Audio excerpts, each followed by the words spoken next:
are wrong. We love you and politics we support you. But America, and love are right. We are not going back. Hey, welcome everybody to another episode of the Raised Red Living Blue podcast. I'm your host, Jason Will. Jeff, Alabama Jeff is back. Back again. But now you're going to use like your real name. Yeah. Your full name, I mean. Right. My name's Jeff Ramsey, and I'm running for Public Service Commissioner. You know, I was hinting around about that the last episode that we recorded, but taking the next actionable step is like getting down and dirty and putting your name on the ballot, you know, running for office and trying to help bring some affordability to Alabama folks. Yeah, so just to recap, so you built a pretty big following on social media. What are your primary apps? TikTok, Facebook? Right. Instagram? Yeah, I'm Alabama fellow on all of those things, but not just on social media. I've been building connections in Alabama for a while because I was born here. I live here. I see the struggle of what Alabama is, and there's a better way of doing it. You know, we all it doesn't matter what side of the political aisle you're on. We know that there's a better way of organizing society. And I think that this is the next logical step for me, is to run for office and try to bring some of that, there's a better way of doing things, to folks. Did you just reach a point where you were like, I've got to do more? Basically, yeah. It was just like, you know, I was organizing with the Democratic Party, and we helped organize DSA and different things, did different outreach stuff and mutual aid and stuff. And it's like, okay, all of this is great. We're not taking away from any of these individual things, but then what's the next step for me as an individual to help the collective community out? And I think that's the next thing, is to run for an office position. And like I said, try to get your hands in there to be able to change some of the material conditions of folks. Well, tell us about the position you decided to run for. Gotcha. Well, it's the Public Service Commissioner, and their job is to regulate privately owned utilities that are for public good. So the big elephant in the room there is Alabama Power. Alabama Power is owned by private equity or Wall Street or however, it's shareholders invested in a company. And their job is to deliver power, but more and more we kind of see that they're delivering profits to Wall Street and their shareholders and stuff like that. And that's a big issue. There's some other things that Public Service Commissioner kind of regulates or oversees, but the elephant in the room, like I said, is Alabama Power. So that's what I talk about a lot of. And the main reason why is because a lot of Alabama dollars are leaving the state in the form of profits to Wall Street, because Alabama Power extracts these profits from the people that are paying these bills, you know. And do you have a district, or are you statewide? How does that work? It's statewide, all up and down. You know, so Spire Gas is another large company, but their profit margins are kind of within what the national average is, where Alabama Power has raised their rates several times, and the PSC has rubber stamped some increases and things like that. And even if you want to talk about, like, they have a capacity charge, is what they call it, for when you put solar panels on your house at $5.41 per kilowatt. That's a charge that's not needed, and it's a charge that other states don't have. But because Alabama Power influences the PSC kind of approved it, and they said, well, that's logical for us, so we're just going to allow that to happen. But that's basically keeping people from buying alternate energy, and that's a problem. You know, now we've removed some individual liberties from people because of the way that the law is written, the way that the governing contract is in between the people and the corporation. So how many positions are there in the state? Like, how many alternatives will there be to you? So there's 3 now, but in June, I'm not sure if you kept up, but there's a bill called HB 475 that passed. So it changed a lot of things around the PSC, and it was the biggest reform that we've had pretty much since the PSC was started, to be honest. 1970s, they changed a little bit of stuff, but they went from 3 to 7 positions, and those would be ran by congressional districts, the same way that we have 7 congressional districts now. But the governor will appoint 4 in June. And so that'll kind of, in my opinion, water down what the PSC is capable of doing. It added a Secretary of Energy, which is kind of like the overseer of what the PSC does. And it put some language around rate cases, which is a big topic in conversations, because a rate case is basically where we kind of bring everything to the table. The PSC sets everything up and hires lawyers and investigators and stuff, and basically opens up the books of Alabama Power and they prove why they charge that much money. We haven't had one of those since 1982, which is crazy to think. Every other states have them every 3 to 5 years, and it's been 40 plus for us. And in my opinion, that's one of the biggest things that we need to do to deliver affordability. Is if Alabama Power has to charge this much money, let's find out why they have to charge it. Because if your books are honest, then you should be able to open them up and say, this is the reason why. And everybody say, all right, that sounds good. Well, there's been a lot in the news, a lot on Facebook. There's Facebook groups. I see all this stuff, but you're all about the everyday working class Alabamian who probably sees their power bill and is like, holy crap, this is way too high. But they don't know how to do anything. They don't know how it's regulated, how this came to be, and they don't see any power they had to change it. Right. So where does Alabama rank in terms of like our affordability on utilities? So Alabama as a state is the highest in the Southeast on power cost, and it's third in the nation as power cost. But if you dig into that number a little bit deeper, we're third, but we also only 2/3 of Alabama has an Alabama Power provider. The other third is like the TVA and Baldwin County Electric and stuff. There's different co-ops in the state. Yeah. So when you average those out, we're the third. But if you look at Alabama Power's individual rates, they rank almost dead last on energy efficiency. They rank almost dead last on upgrading the grid for green futures, stuff like that. So when you look at the data, coal-fired steam plants and natural gas even are some of the worst ways to produce power from an economic standpoint. And Alabama Power continues to reinvest in those plants to continue to make power the same way that we've been making power for a long time. And there's better options out there. There's better ways about doing it that would bring affordability to Alabama folks. But it doesn't matter to Alabama Power because the way that the rate case is and the way that the weighted return on equity is basically what it's called, which is a fancy jargon for they get to charge what they want and then they get to charge a profit margin on top of that. And the PSC allowed that to happen. So the more money that it takes to make power, the more money that Alabama Power makes. And that's why our bills have went up and up and up, because if it takes $1 billion to provide power and then they just charge 6% on top of that, that's the way that the bill works. But if it takes $2 billion, they charge, what do you want? You want 6% of $1 billion or 6% of $2 billion or $10 billion or $20 billion? And that's why our bills have constantly went higher and higher without any accountability, being delivered with that. And that's what the PSC is supposed to do. They're supposed to be the watchdogs of that to make sure that we don't get out of hand. And we're out of hand. All right. So let me try to wrap my mind around this, because I was going to ask you, like how we got here. So if it's obviously benefiting some wealthy Alabamians that are shareholders. There's beneficiaries here locally. There are to a degree, but I don't want to say the number exactly because I'm not exactly sure, but something like 90% of Alabama Power stocks are owned by out-of-state people.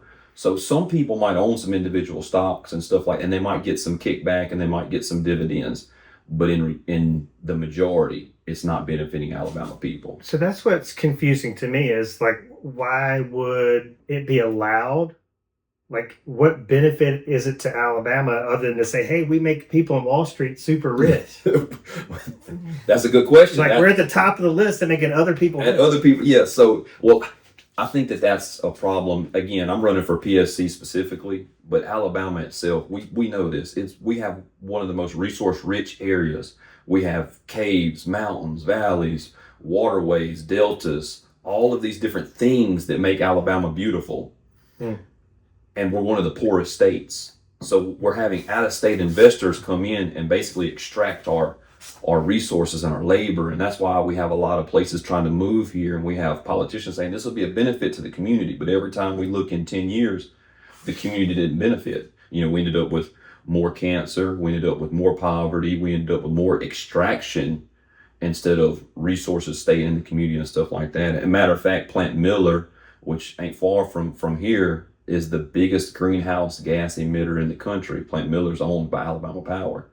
The single most pollutant place in the country is owned by Alabama Power. But because of our laws are lax and they don't have to worry about the regulation stuff that go along with that, they're making Birmingham sick, but they're extracting profit at the same time. And there's no accountability on that aspect from our government officials. Yeah. I'm still like this is like the crazy thing. Okay. All right. So this is just one example. So you could talk about the cost of utilities, the cost of living in Alabama. We've got the complete debacle with the Alabama prison system, Mm-hmm. the healthcare crisis in Alabama, Right. the food deserts. Mm-hmm. But yet the Alabama Republican Party and their candidates are raking in money, Mm-hmm. and they're leading in the polls.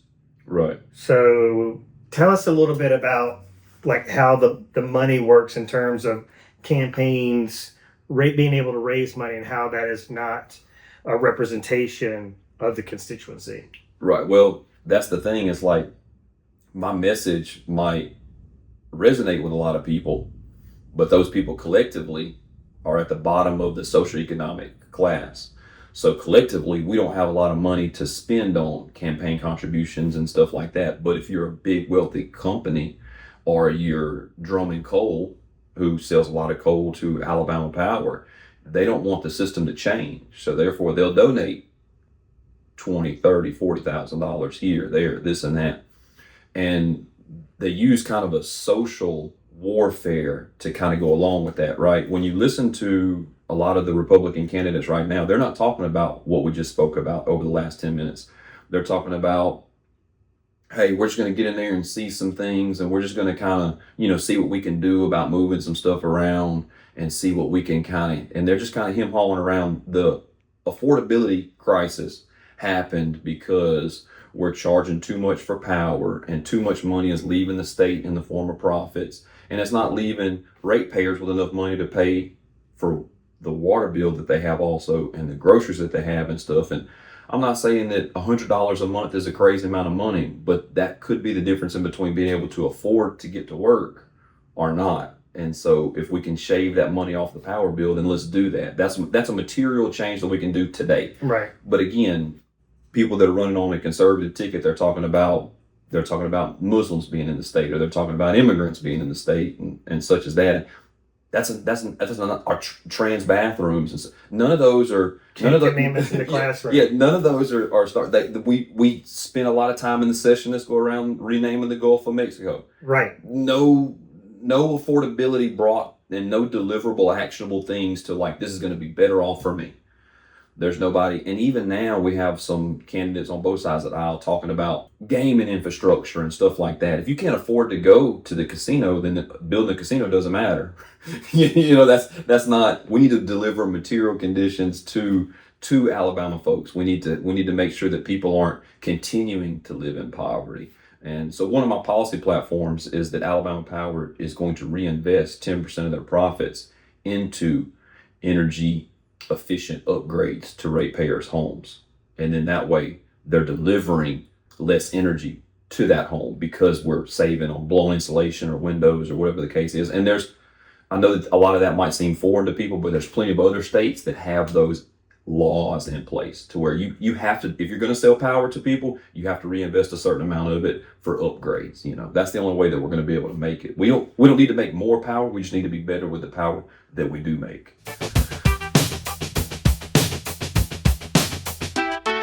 Well, in some of the places where these power plants exist, you've got the other collateral issues with the healthcare and things like that. Right. So these people are getting sick, either working in this environment or living in this environment or both. Right. It just amazes me that this political machine is able to use all these culture war issues to, it's a smoke and mirror type situation. Right. Well, that's the thing is they don't want to talk about the actual things that affect people.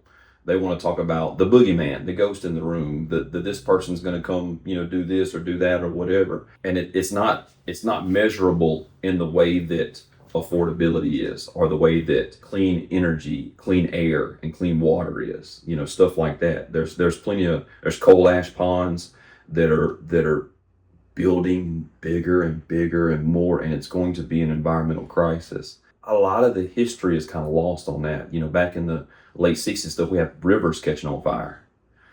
And at that point, the government decided to make the EPA. That's how we got that. And now we're trying to roll back some of those things so profits can happen instead of, we should actually be regulating this more, because there's different technology and there's data centers and there's solar farms and there's all these things that go along with it. And we need to talk about solutions instead of just allowing the people that have the most money to influence not just the politicians, but the policy itself, and to build what they want, how they want, because they're not concerned with your day-to-day life. They're just concerned with how much they can insulate themselves from the working class. That's a problem. That's an issue. They don't live where we live. They don't work where we work. They're not inside these facilities and plants. And so they don't see the day-to-day struggle that scars happen and injuries, things happen. They're not familiar with that type of stuff, and they're not concerned with it. Well, I mean, a prime example of that is a place close to home for you, like Africa Town, and just that whole community over there. There's so much industry and pollution, and that whole community has a history of cancers and all kinds of crazy crap, and nobody gives a flying F about that. Right. They just say, hey, well, if you don't like it, move. Right. Exactly. Can't get abortion, get on a plane, go somewhere where you can get one. There's like 1 in 4 people in Lowndes County that have like a ringworm or a hookworm or something, an intestinal disease, because their sewage is not being treated properly, and it's raw sewage in the ground in Lowndes County, which is historically struggle for Black liberation. That's where the Black Panther Party was founded at, to fight some of these policies that were harming marginalized groups in the state. And we're not doing any better now. We're not actively trying to resolve these issues. I think the PSC has some weight to throw behind that, because the PSC's task is to make sure that people have access to utilities also. And if you don't have access to sanitation measures inside your home, then I think the PSC could step in and help allocate funds to correct some of these problems, because every Alabama citizen should be able to have clean water, clean air, and affordable energy. If we can't provide that to our citizens, what are we doing the government is supposed to do things that help enrich your life. We're not supposed to hate others through the government. We're not supposed to make sure that the government holds people down and holds them hostage. We're supposed to enrich people's lives. And if we're not building a better society with the government at hand, then what's the government at hand's job? Well, maybe we've landed somewhere where you kind of hit the nail on the head where I'm struggling. It's because our side sees the government as a resource to feed the people, empower the people, to serve the people. Right. The red side believes in less government. Mm-hmm. Like they think the government has their hands, in the pot too much already. Not to get too far off topic, but I do 100% agree with that. And also, our side thinks of people as inherently good. Like you're gonna do good. You're gonna, you might be missing some resources and stuff. We can help you out with those resources, but you're going to be, you inherently are good as a person. And sometimes the less government side thinks that people are inherently bad. And so that being the case, they need to defend and protect themselves. They need to make sure that they have the resources they need to make sure that other people aren't harming them. Where when I see a stranger, I don't think about how this stranger is going to harm me and hurt me. But I do need the government to make sure that they have resources, like we all have the opportunity to have the resources. And so we should have a government in place to make sure that we're not extracting resources from this group or that group or whatever. And again, the working class of Alabama is the resources being extracted from us in the way of dollars being funneled into profit margins. So if we can stop that from a government standpoint and allow this person to have access to this and have access to that because they now have enough money to do that, I as an individual taxpayer might not need to ensure that they have, like food stamps is one that the other side likes to use a lot. Well, I don't want to pay for their food. Okay, well, if their power bill is $800, they still got to eat, so that they might need government assistance for that. But if they make enough money and they don't pay an $800 power bill and they pay a $150 power bill, then maybe they can afford to buy their own groceries then. Maybe they can afford to do that. But we need to make sure that we set up some parameters to keep people from being exploited and extraction from happening, you know? Yeah.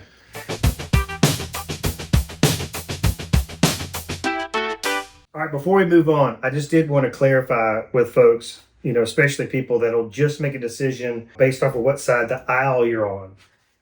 Everything I've experienced from you is that you really don't identify with one particular side or another. It's more about right and wrong with you. It's I mean, you're very critical of both the left and the right. I mean, there's a lot of work to be done on both sides. Right. Well, yeah, there's a lot of, the thing is like, to go all the way back, I mean, the system that we have set up was set up to make sure that it excluded anybody that wasn't a landowning, planning class, white dude, you know, and we've made amendments to that Constitution and stuff like that, but it should still be heavily critiqued on what's best for people, you know, what's right and wrong with us. And identifying with a political party or a certain ideology is going to divide us, instead of like, what can we do to helping my neighbor out helps me out. Helping a stranger out helps me out, because I want to live in a society where everybody's taken care of. Everybody has the resources that we have. And in this day and time, we can provide all the resources. We have ways about doing that, but the system is archaic and it's holding us back as people. And if we just look at the problem and check out all the solutions, then we can probably come up with a solution to test and see and see what's going on. That's what I do at work a lot as an electrician, as a superintendent, and a project manager. It's just like, what's our best way to attack this, where we work the least amount of hours, we're not as physical on the job, we end up getting the installation done on time, ahead of schedule, with the least amount of materials. You know, there's always a right and wrong way. But if we don't talk about it and we just say, well, this is the way that other people, and so that's what I'm going to do, you end up in that camp, in that party, in that identity politic of like, that's just what my side believes, and then we end up just arguing about what side you're on, you know, what color you're representing, instead of like real solutions. And so it's like, we can talk about the boogeyman that's never here, the boy on the girls soccer team, or we can talk about the affordability crisis that affects all of us, including LGBTQIA plus folks, including Black communities, including indigenous communities, including immigrant communities. Everybody is affected by the affordability crisis. So if we all come together, and to be honest with you, when you study history, every time we've gotten like big social and political wins, it's when more people came together. It wasn't about one individual identity group standing up and saying, hey, this is an issue. It was when other people joined them and said, this is an issue, and it might not affect me as much as it affects you, but it affects all of us. And that's where we really need to like join together, because like I said, we can go into plenty of examples of the 8-hour workday was established when the super far socialist and leftist and stuff started organizing and getting in the street and pushed the system to enact an 8-hour workday and time and a half and workers' protections and stuff like that, or the civil rights movement when a bunch of white folks rode down to the South and started the Freedom Riders and the March to Montgomery and stuff like that, because they tried at one time and the police brutally hurt people. And then a whole bunch of folks showed up and they were like, no, this is what we're going to do. Like, we demand a change from this system, because the system is no longer taking care of the people in the system. And that's a problem. And that's where we're at now. Nobody can afford to live. It doesn't matter if you make $30,000 or $300,000. It's difficult. You know what I mean? It's tough. So I want to get your comment on that. So I took a Saturday and followed Will Boyd. Okay. Around to 3 barbershops. Okay. And, you know, one of the things, like, we got to participate too and ask him questions. And the point I was really wanting him to drive home was the power of the vote. I just feel like the average working class Alabamian, white, Black, Latino, whatever race, whatever color, whatever, just continues to vote against their own interests or just not vote. because abstain because they feel like they're powerless. Mm-hmm. Now, he made a really powerful comment at one of those barbershops, unprovoked. And he was just talking about, I think maybe he was introducing his team. And there was a fair amount of white ladies on his team. And he says, now I've got white women and volunteering their time to improve your life. And you won't even, I'm butchering this, but you won't even get up or off your butt to go vote. Right. He's like, I'm like, together, we can do this. Well, like I haven't been as politically active now, obviously, as I was in my young 20s and stuff like that. I saw the social issues, but everybody has an amount of propaganda that they ingest because the system forces you to, whether it's movies, magazines, music, everything that we ingest is pushing a narrative. And because the narrative because all that's owned by the people that I'm going against, they're going to set that up as your vote doesn't matter, this doesn't matter, change ain't coming, this type of stuff, And the more that you kind of dig into the system and you realize all that, it's like, no, they're telling me a story. They're telling me and a lot of people on the Republican, conservative, small government side also know that the government will lie to you. The government will tell you a story, all this type of, and it's like, yeah, they will. You're right, they will. They don't have our best interest at heart. So we have to organize outside of that. We have to do that. And again, to go back to historical things, like at one time in Alabama, you couldn't have black and white people in the union together. It was against the law. It wasn't just that segregation was the law. It's that it was illegal to be in the same room and organize together as black and white. And we're talking about loggers and stuff like that in Alabama, because the owning class knew that when we sat in the room together, we were powerful. Right. We had the same idea in mind. We knew that we were getting screwed. That person might be getting more than me or whatever, but we're all in this together. We all want a material change. And that they push back on the system, and like I said, and that's where we got some of this change at now. But again, that takes organizing and talking and doing podcasts and doing content and pushing media outside of the system. But yeah, the vote definitely matters, because if it didn't, they wouldn't try to take it away from you. Right. They wouldn't. There's a lot of people that have died fighting for the right to vote. And it's almost like a dishonor not to vote. Not to be somewhat politically involved in this situation. I ain't saying you got to run for office, because this is crazy. Yeah. I ain't saying you got to go that far, but like at least understand who's on the ballot, who qualified, what their stances are. Listen to 30, 45 minutes of each candidate and try to figure out, who's got your best interest at heart. Who's fighting for the working class here. It was interesting because the last stop on that tour was a very historical barbershop on like 4th Avenue in downtown Birmingham. And they have like a little civil rights museum attached to the barbershop. But there were people in the barbershop that had been there for the bombings and the fire hosing and the dogs. And they were there. They were saying, that's me in the picture, in the black and white picture. Mm-hmm. And they understood the power of the vote. And I understand going from like one barbershop to the next. I get it. I get not thinking that your vote matters, because like no matter who's in office, Republican or Democrat, my life doesn't seem to get any better. Right. But I feel like we're in a different time right now. Well, that's what I want to change. That's why I ran for office, is because I've also had those same thoughts and still have those same thoughts about some elected officials and stuff. But Will Boyd and myself I feel like when I'm in office, I can deliver on these material changes. Right. And we're not New York by no means, but Mom Donnie filling up all those potholes, that's a material change right there.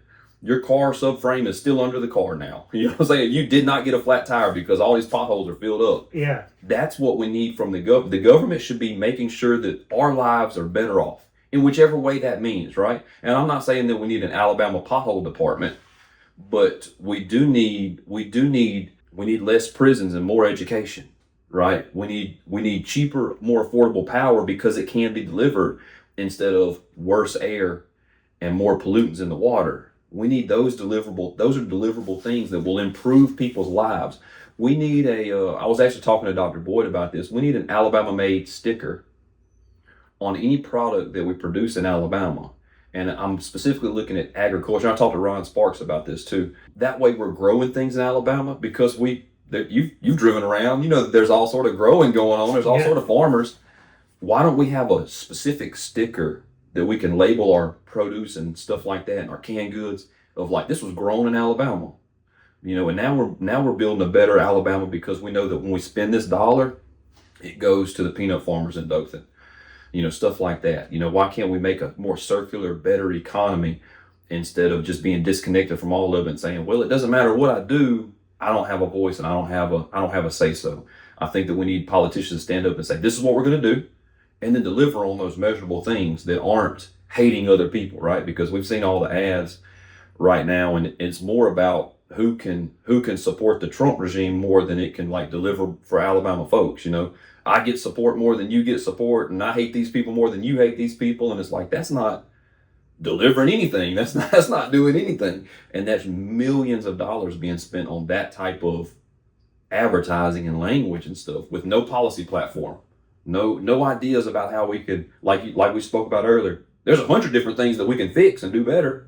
Talk about one of them. Talk about some of it. Carve out a spot where it's like I'm going to deliver affordable energy. I'm going to deliver more affordable classrooms. We used to have a Head Start program. I was a student of a Head Start program that's closed down because we didn't have the funding. Now we have more prisons than we had then. So where'd the funding go? It's like, wait a minute. So.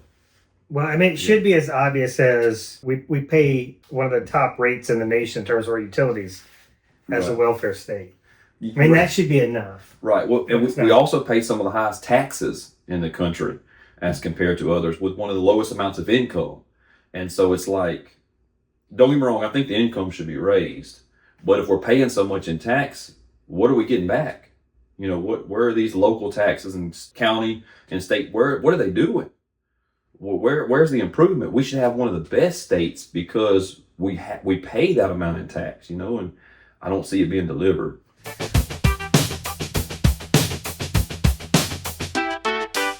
I want to talk about your motives for doing this. It's just so different. The people that have interviewed on this show, almost predominantly, have been in it for the people. Like they're not trying to get rich. Right. They're not trying to, like Janelle, was it Brown? Mm-hmm. They're not trying to build their social media following. Right. They're just like, man, this is crazy.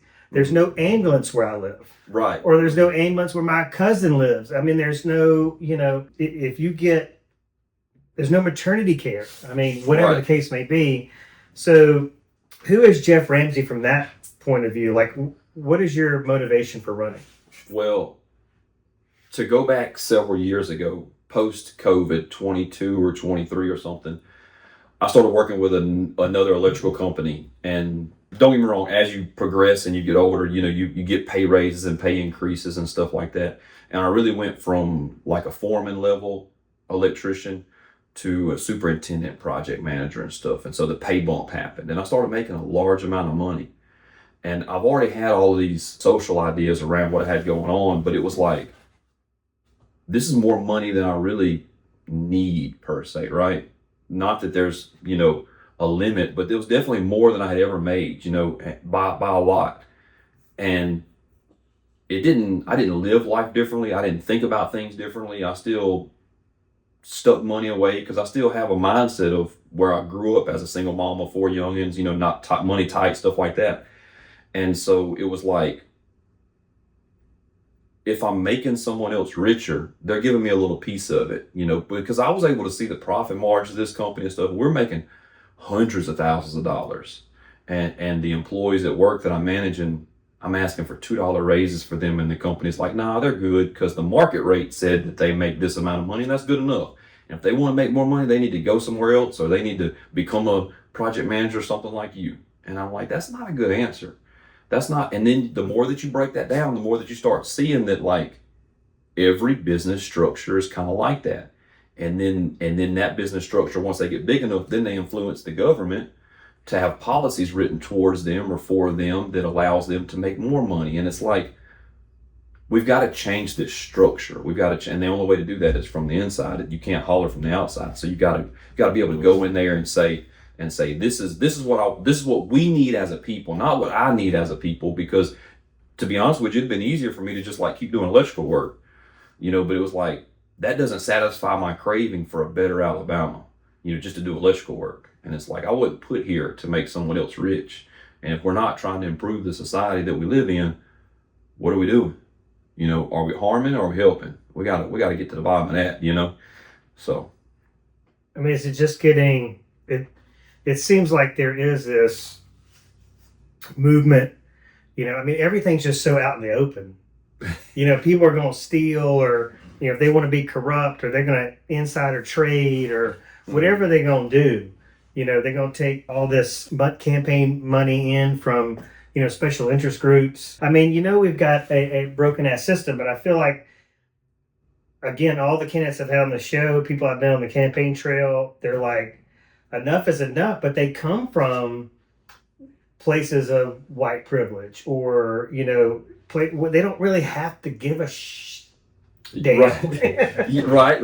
And it may not make sense to people out there that you don't want anything from being elected other than to serve the duties that you were elected to deliver to the citizens. I think that's the thing that separates a couple of us that are running from like past candidates and stuff like that, because we want to change the system for the better of us. I talk a lot sometimes about how what I'm trying to do is heal the teenage me, the 10-year-old me, where when I would ask my mom questions or things would take place and I'd be like, why is it like that? And a lot of times it's like, it just is. You can't question it. And it's like, that's not a good enough answer. You know what I mean? Like, it doesn't have to be like this. We can build a better future. And so it's like, we just got to figure out how to do it. Right. And that's really what I got going on is I'm thinking about, there's plenty of teenage boys running around and girls and stuff, you know what I'm saying? But like, if I can alleviate some of that the young me's problems, then that also is everybody else's problems, you know what I'm saying? Because we all depend on, for lack of a better way of putting it, money, because that's the system so we need to make sure that we're delivering affordable things to those people and they can keep more of their money themselves. And to be honest with you, that goes into like taxes a little bit more and stuff like that, because one of the reasons why we get taxed so much is so you don't have disposable income, so you can't do what you want to do type of thing. You know what I'm saying? That gets into the bigger picture, but it's like I've carved out this little niche of like running for office for delivering affordable energy. And that's what I can do. I'm confident that I can deliver affordable energy for Alabama. And so everybody gets it. This is your field of study. Like, this is you understand this. Right. Yeah, we can get the chalkboard over here and we can draw out schematics and we can draw out sine waves and power generation and what happens when this happens and all of this types of stuff about, we can get into the mechanical engineering aspect of water pressure and flow rates and how much energy that can produce and velocity and all of those types of things. But the real thing is there's less than 30 hydroelectric dams in the state of Alabama. But we have over 2,000 dams in Alabama. And I'm not saying that all those dams are usable to be able to produce hydroelectric, but some are. And they're owned by the Corps of Engineers and they're already federally owned places. So we could outfit some of those with hydroelectric and deliver affordable energy the same way that the TVA does on the north side of the state. But we have large corporations that are influencing policy that says, hey, that's not best for our profits, so therefore don't even talk about that, And there's been plenty of deliverable things. We were speaking about the legislative session. There was a representative that introduced a minimum wage increase bill to like $10 an hour. $7.25 to $10 doesn't sound like a crazy amount of money to some people, but that's the difference in between being able to buy a tire for your car, being able to go out to eat once a month, stuff like that for those people that are on the socioeconomic side of that really impacts. And they're also paying a power bill. So making an extra few dollars an hour could go a long way towards that. we need to deliver on those things. We need to make we all need to work together. I've name dropped several people that are running for office now, and we're all talking in the background of saying, what can we do to best improve people's lives today? Not in 30 years, not in 40 years, today. There's people that are struggling now. There's people that are not being able to get access to health care, not being able to get access to reproductive rights, not being able to have access to food. That's a problem. That's an issue, and we got to correct it. There's no more time to wait around and see what's going to happen in 10 years. It'll be too late then. Well, let's go there for a second, because I always, like, when I'm trying to make peace with this in my mind, I kind of equate it back to a Ponzi scheme.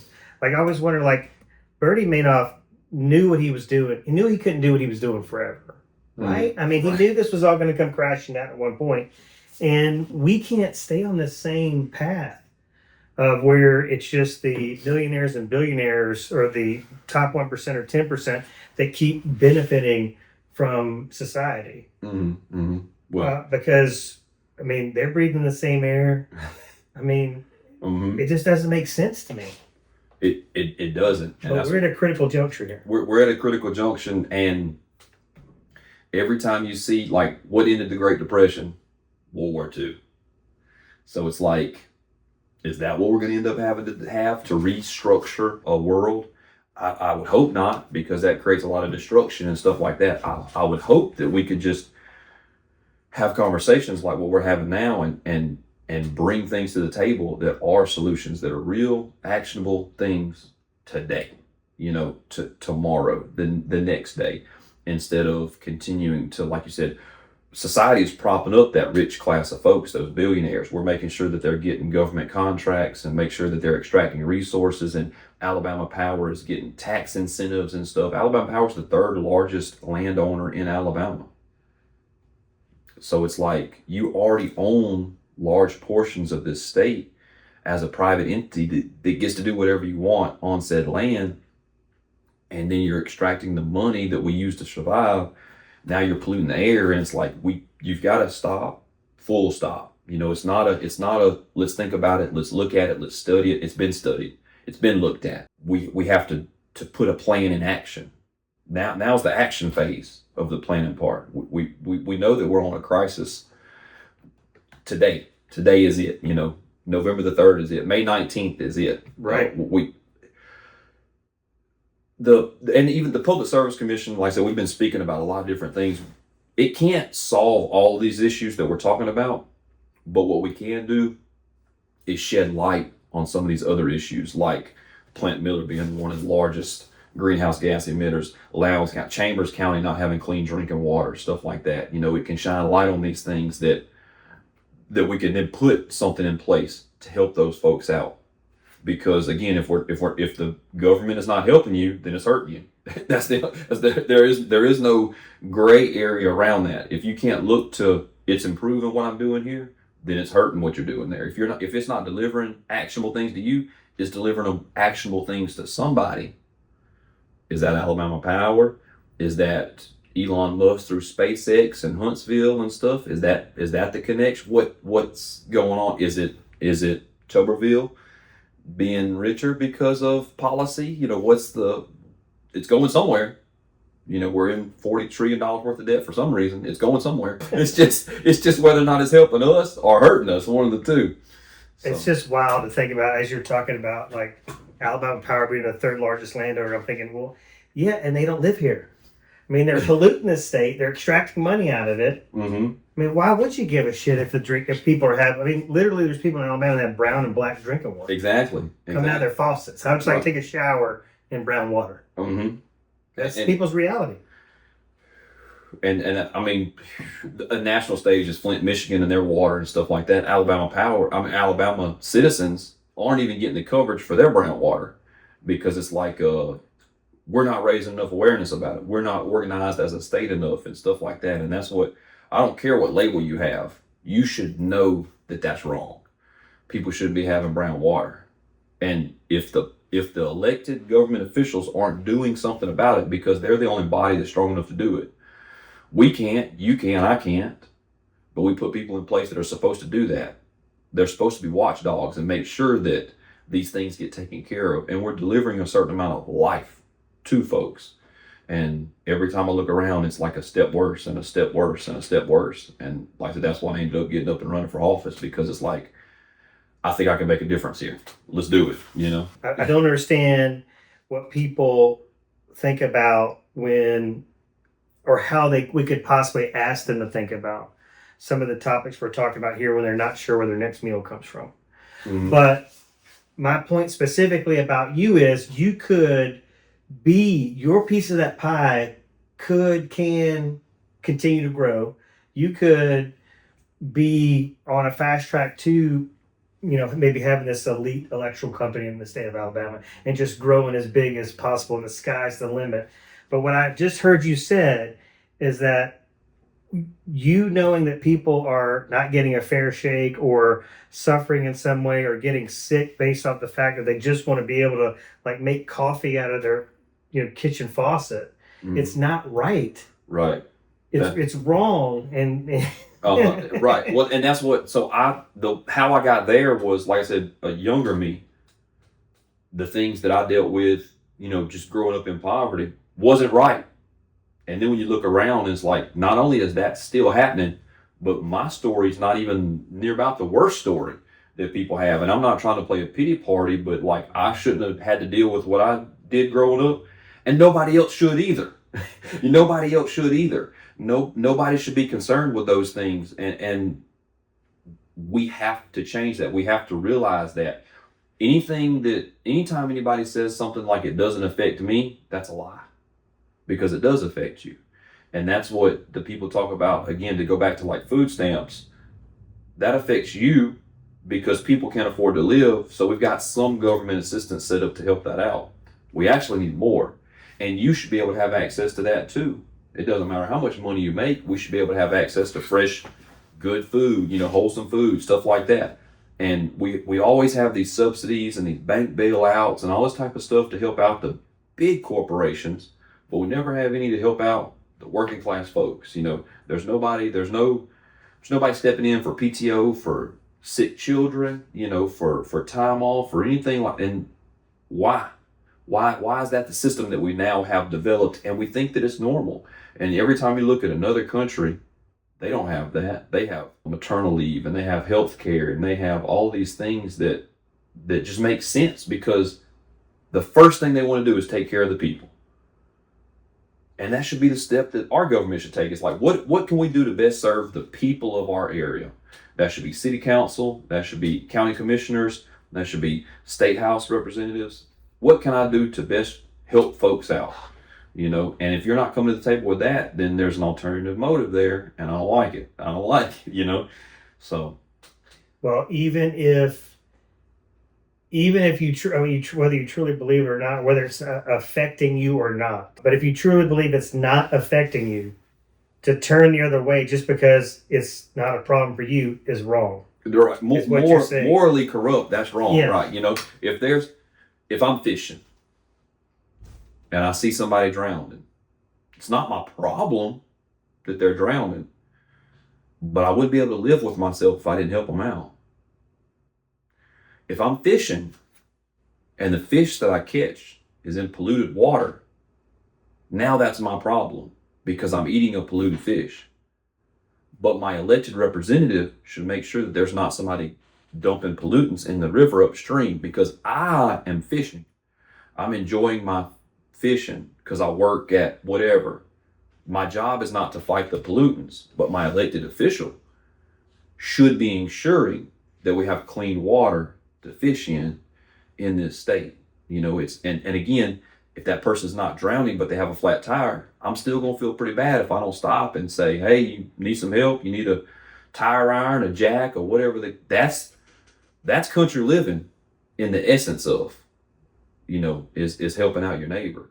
And if you can turn the other cheek when there's people that are starving, people that are dying because of heat strokes because they can't afford power in their house, that makes you the issue here. That makes you the problem here. You know what I'm saying? We should all be united together and know that those things shouldn't be happening to people.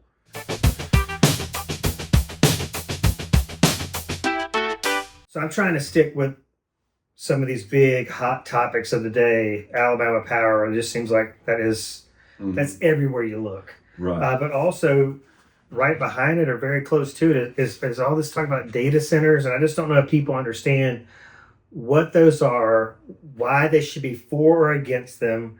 What do they do? Who do they serve? There's people talking about how it can affect our water quality and all that stuff. Can you just speak on data centers and enlighten us? Sure. I am anti-data centers for a couple of different reasons. And one is because they lock up a lot of resources. They take up a lot of land. Now the land's not shedding water like it's supposed to. It's using a lot of water. And even if it's a closed loop system, look, I've been on industrial sites and sawmills and paper mills, and there's nothing closed about a closed loop system. There's just not. They take a lot of power to run. They don't provide that many jobs. There's not a lot of economic benefits. And the technology is not super needed at this point in time. It just really isn't. But the thing about it that I think relates to the PSC is they have to get that power from somewhere. And the PSC is responsible for power production. So anytime Alabama Power wants to alter, upgrade, or build power generation, they have to get it approved by the PSC because that incurs a large expense, and that's going to be kicked to the ratepayers to some degree. So my policy platform is that anytime that there's over 100 kilowatt hours of power generation plant being produced, it needs to have an economic study done on it to make sure that it benefits the people in the community, and it needs to have an environmental impact study done on it to make sure that it's not harming anything in the community. And that will basically put a chokehold on the data center, because if the data center doesn't have power, then it can't run. And if Alabama Power can't provide the power from another generation plant, then it's kind of dead in the water. So instead of attacking the data center itself, whether or not you feel good or bad about those, it's more about like, are we building more power production just to feed something that doesn't benefit the people? And we still have some of the highest power bills in the state, in the country. So it's like, we're not benefiting and we're actually being harmed environmentally. So let's do a study on those things to make sure of, and then let the people comment, have town hall discussions on them and stuff like that. And then that way we can kind of bring all the cards to the table first, before the ink's dried on the contracts and all that type of stuff, because that's what we've been seeing in this state is everything's already done and approved, and now the people get to complain about it. But it's already approved, it's already done, it's going forward. And that's not the way that the government should work. The government should be in front of those things because they're the ones that approve it, and they should say, what do y'all think, the people that live here, the people that interact with this on a daily basis, what do y'all think? And then go from there. Yeah. And so the problem is, though, is if they asked us that question or those questions, they would not get the answers they want, because the answers they want or that they need are solely rooted in profitability. Right. Well, again, I'm not running to serve the profit. I'm running to serve the people. And so if the people don't agree with it, then that's the stance that as a government official you should take.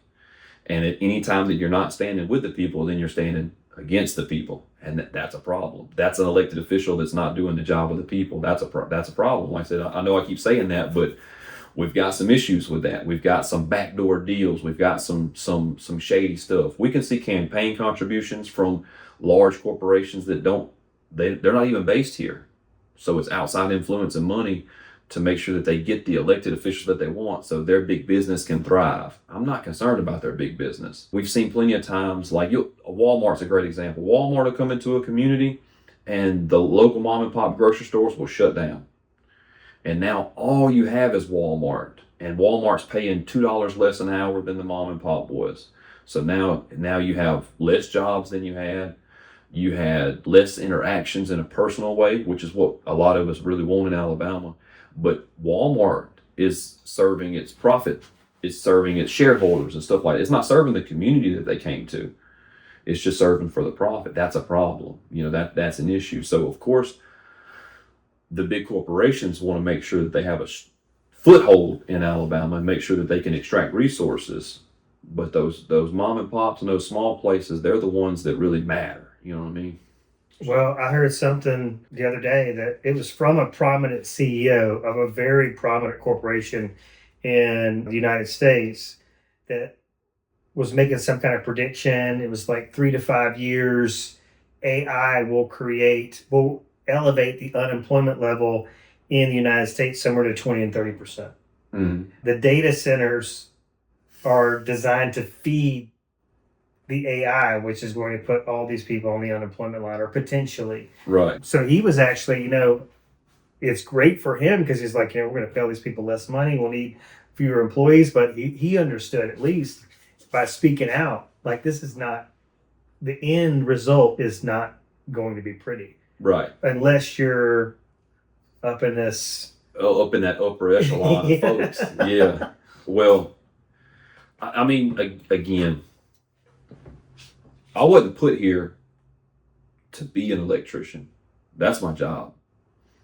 I was put here to be a person, to have human interactions and stuff like that. But if I'm dependent on my job to be able to live, then we have to have an alternative setup so I can still live if my job is not there anymore. And that's what I think a lot of these elected officials and the billionaires definitely don't pay attention to. It's like, I wasn't put here to work. So we can reduce the amount of worker hours that we need labor, but we have to have a social contract that makes sure that those people are continuing to be employed or be able to survive, because being employed is not a condition of survival. You could be employed and still be suffering, and you can be suffering and not be employed. So we need a system set up to where you have access to resources. That's a different topic for a deeper day, but we have to do this disconnect to where, like I said, I wasn't put here to work, and nobody was, but we were put here to build a better society. And that's what we really need to work towards. It's about how can we make sure that people are being fed and people are being housed and people have access to health care and the human rights of water, power, sewage, and internet at this day and time. You have to have internet to be a person, basically, in this society. And we should be able to provide those in a manner that makes sense instead of detrimental to one group of folks or more groups of folks, How can, the everyday Alabamian, how can they identify candidates to vote for? I mean, because right now, like what you're saying is there hasn't been any ROI. Mm-hmm. Like my wife says this all the time. She goes, she feels like she's, taxed to death. She makes a fair amount of money. And so she sees a big chunk of her check go to taxes. She's like, I would gladly pay those taxes if I felt like I was getting something in return. Right. Will Boyd talks about how the fact that like we've got all these water problems in Alabama. Well, our infrastructure is so bad that a lot of the water's just leaking out. It's just leaking out of the pipes. Right. So if I don't know, if Alabama Power said, yeah, your power bills are one of the highest in the nation because we're making this huge investment in all this renewable, more affordable energy, and in 5 years you're going to see power bills go from $600 or $300 to $150. Mm-hmm. And everybody be like, all right, now we're getting somewhere. But we just keep they're extracting more and producing less. Yep. So this is, again, a policy platform of mine, but it can be applied across the board, I think. So something that I would like to do as the commissioner is each commissioner has a staff of about 30 people. They added 4 more, so we're going to have 30 times another 120 folks, on the staff possibly. But I would like to make what I call a solar team of about 15 people that their job is you'll have reception, you'll have a logistics coordinator, and you'll have 2 technician teams to install solar panels on residential homes. And basically what you'll be able to do is you'll be able to call and schedule and have state employees come to your residence and install solar panels onto your house, whether or not you want a battery backup, whether you want this, whether you want that. And then, because it's state, we can get real creative with the funding. So we can give tax incentives on your state income tax to pay and offset those programs and stuff like that. But now we're delivering a better Alabama to individuals. Like, you've got material conditions changed right now. And that's it's not for everybody. If you don't want solar, you don't have to enact in solar, right? But those people are being paid by your taxes go into something that's measurable. So to use the water department as an example, we can make a statewide water department to where you'll have one person to do logistics and see which water department, because most water departments are government owned. There's a couple that are private, which means that the PSC can regulate those. If they're a for-profit company, the PSC can step in and say, hey, you know, what's going on here? But for the public city-owned water departments, you can make a water team that says, hey, y'all are wasting 30,000 gallons to leaks. Let's send in the water team and let's get this fixed as a state entity. And now we can work out the taxes from that city to pay off that team and stuff like that. You know, we can do contract agreements and stuff like that. And then now you have a better, more efficient, less wasteful water department at the city level because you made a state entity that came and corrected that issue instead of the city just saying, well, we can't because we don't have enough funding, or we don't have this, or we don't have that. And then the same thing with the solar. You know, we can get and now you've also created a department that's, you're hiring the Alabama people, so you're employing folks, and you are creating long-term benefits. There's a lot of people that talk about solar in the aspect of, well, I paid for solar and they came and installed solar and then the company went out of business and we don't have anybody to repair it, so it doesn't even work anymore. I'm still paying for it, but it's not giving me the power generation. I thought I was going to save $200 a month. The bill cost me $150 extra a month because I'm paying it off, and I'm not getting, so I'm just paying extra money. If it was a state-ran department, now we're talking about in 2 years, if you're solar something, we can send a tech out. We can send a person out. We can get this stuff going on. That's what we need, creative solutions like that. And I know a lot of people are going to say stuff like, well, hey, Jeff, hey, you're talking about hiring more government employees, and I'm a small government type of person. I'm not supporting anybody that's going to talk about hiring more. The people are already hired. They're already there. And to be honest with you, a lot of the bureaucracy around government, in my opinion, is to make sure that the government doesn't work for you. It's not to ensure that the government delivers. It's to put enough barriers and walls up to make sure that you don't think that the government is going to deliver real solutions to you. Because again, everybody likes the government to a certain degree. They like to be able to drive on roads. They like when the police are around and make sure that they like public school systems and make sure that their kids, the bus comes and stuff, like we spoke last podcast about. The bus system in the United States is one of the best that there is, public transit. We've invested money into those things, and it's a public good for everybody.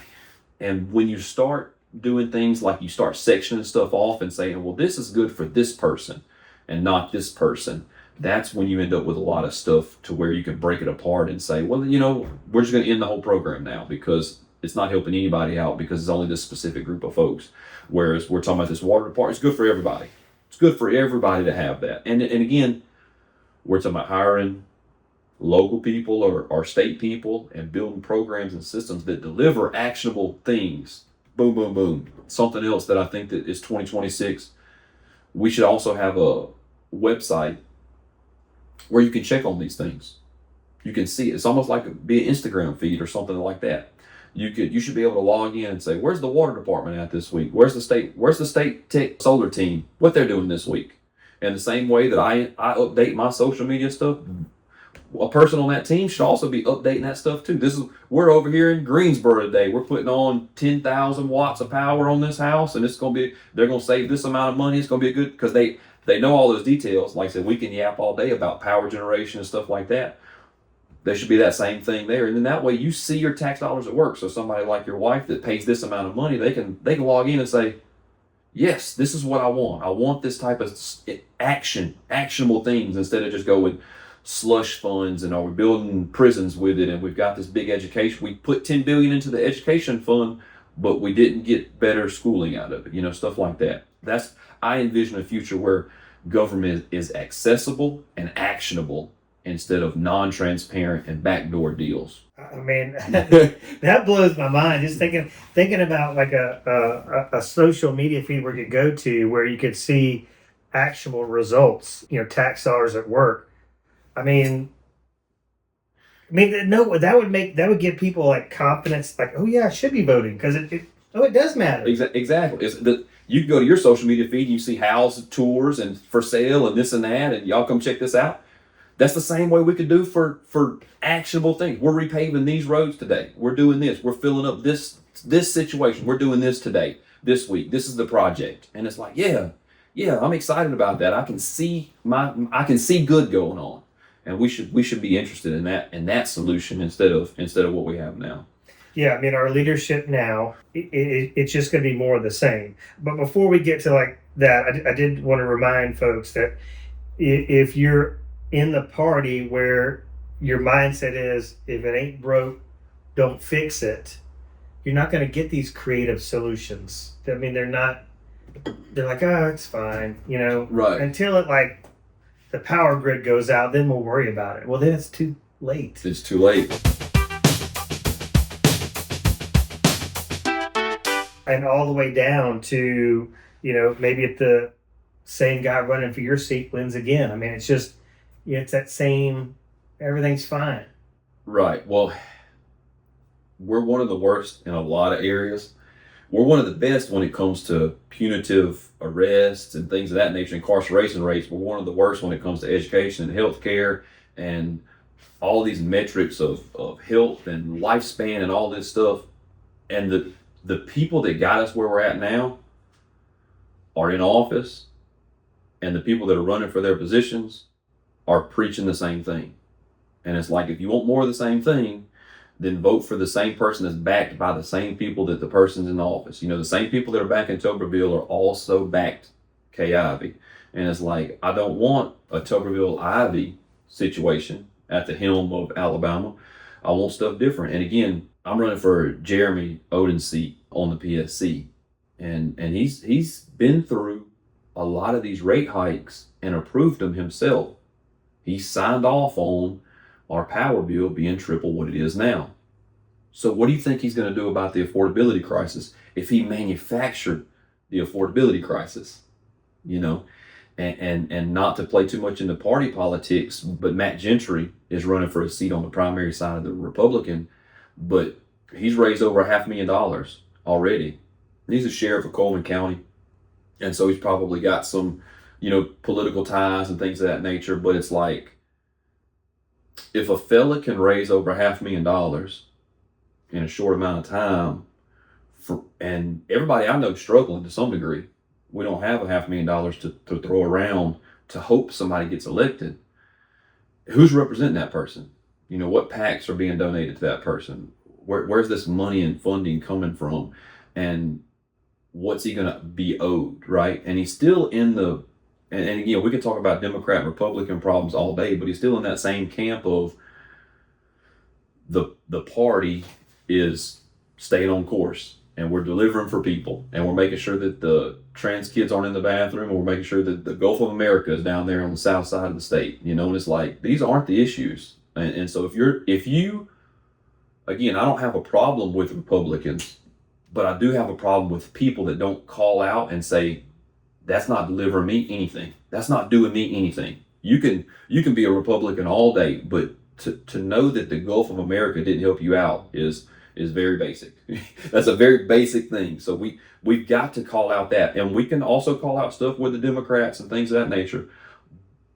But we can also say that there were some Democrats that introduced that legislation for an increase in minimum wage, and Republicans blocked it.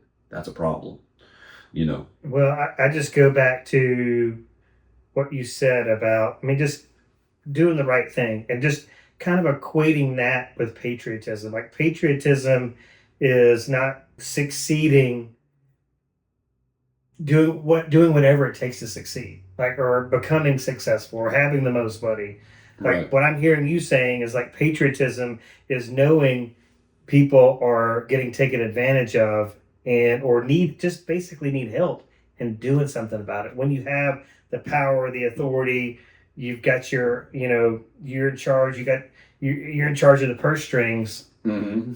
If you turn a blind eye to that, just go, well, nobody in my family's got black water come out of their taps. So it's, Right. That's not patriotism. Exactly. Because I'm not upholding to ideals. I'm fundamental on, we need to do better. We need to do, and Like if you want to look at past history and the enslavement of people, there were three groups of people here. And there was a group of people that said, everything's good, let's keep going.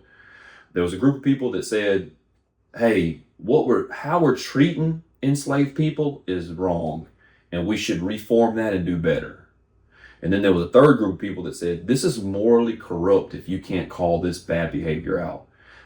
You do realize that these are people, and the way that you are treating these people is wrong, and I'm going to do everything that I can in my power to make sure that you do not treat people in this way. I'm in that third camp. That's where I'm at. Like what we're doing is morally corrupt as a state, as a country, as whatever you want to call it. But like, and there's a solution to it. There are solutions to these problems to make sure that we don't hoard resources, to make sure that people with a lot of money can't influence, and make sure that their money stays insulated, stuff like that, right? And so if you aren't on that side, that's a problem. Because I don't just want to reform the system and make sure that, hey, they get to charge a lot of profit, but maybe we'll give some tax relief to people that can't pay it all. That's not a solution, because they still get to make all the profit that they want. We're not delivering now. We're just pushing that ball a little further down the road. We should open up Alabama Power's books and do a rate case and make sure that they aren't raking the coals over people. Yeah. That we have to do that. We have to do that. And then again, we've talked about policy a decent bit, but make sure that people can put solar on their houses. It's illegal if people want to get together and start a co-op within inside of Alabama Power's jurisdiction. That's a problem. Now the community could have a backup generator for hurricanes. They could have their own power generation to help supplement Alabama Power stuff, but it's illegal by law because of the agreement that Alabama Power and Alabama government have. That's not right. We're taking the voice of the people away. We're not allowing them to do the things that they want to do. People, me, you, our neighbors. So, well, yep. I think supporting you is a no-brainer. How can people find you, get involved? Is there a website? What's going on there? Yeah, well, as far as campaign goes, I have a Jeff for Bama. That's 3 F's because we fighting for the future. Yeah. So yeah, but I like this. Yeah, but jeffforbama.com will bring you to my link tree that'll have my Instagram and TikTok, and I'm super accessible, like you were talking about. There's a place where you can ask a question on the website. That sends to my email. I can pop you a reply. We're rebooting the website right now to put a calendar on there, and then that way you can find out where I'm going and what I'm doing. I'm going to try to start doing a weekly video about what I have going on, because that's something I want to do when I'm in office. Right. Is I want to, hey, this week we're tackling this and we're tackling that. I'm going to be here this day and that day, and we're doing this. And I want to start doing that as my political campaign. I'm at this event, I'm at that event, I'm at this thing. I'm going to go live on this day, and then that way I'm as accessible as I possibly can be. Right. There's only 5.5 million people in the state. I want to talk to about 6 million of them.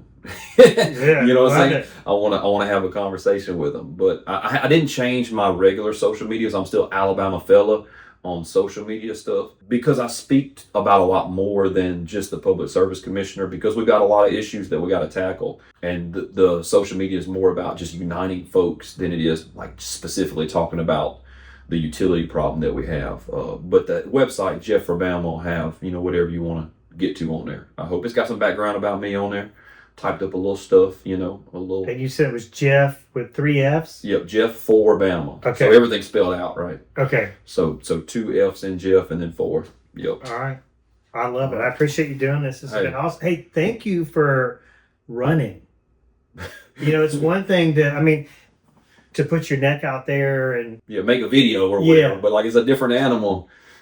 This is a totally different animal. Right. Yeah, I think about all the candidates I've met and talked to about how much sacrifice they're making, to do this. How much of their own money they're spending to do this. How much they're putting on the line to do this. It's big and it's inspirational. So thank you.